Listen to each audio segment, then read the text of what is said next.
Hey guys, welcome back to my channel. Today I'm going to show you how to make this super cute hand-painted palm frond cake. So to get started, I used 3 6-inch cakes.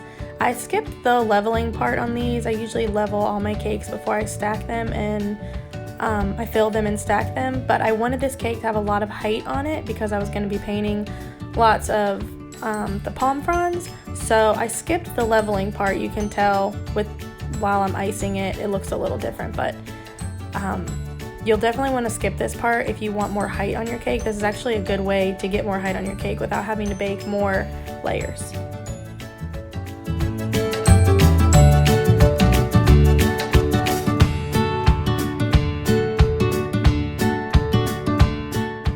If you're new to my channel, or if you're new to baking and you don't really know what this part is, this is called the crumb coat.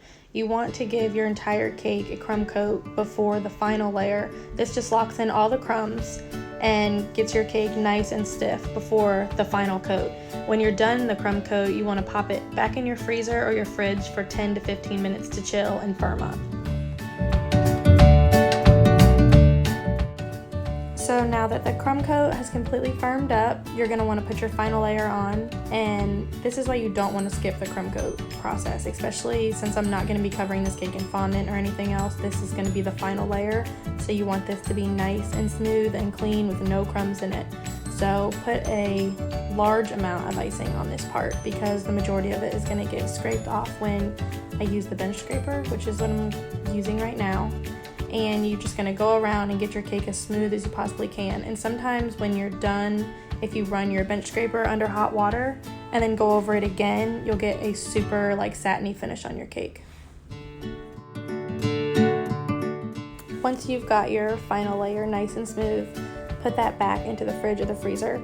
So I'm painting on this, so I put mine in the freezer because I wanted it to be really hard because I did not want to dig into the icing with my paintbrush. I am not an artist, I am not a painter, so I was actually really nervous to do this part, and being on camera made it a lot worse, but I think it turned out really good. And I just actually looked up some images on the internet and just kind of started painting and winging it.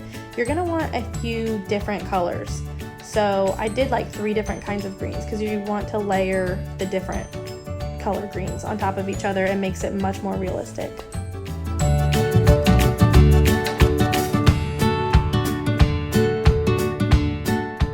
Now that my bottom tier is completely finished, I'm putting some wooden dowels in to support my top tier. I didn't record the top tier, me doing that, but it's the same process. I just put some black fondant stripes on it. And that's it.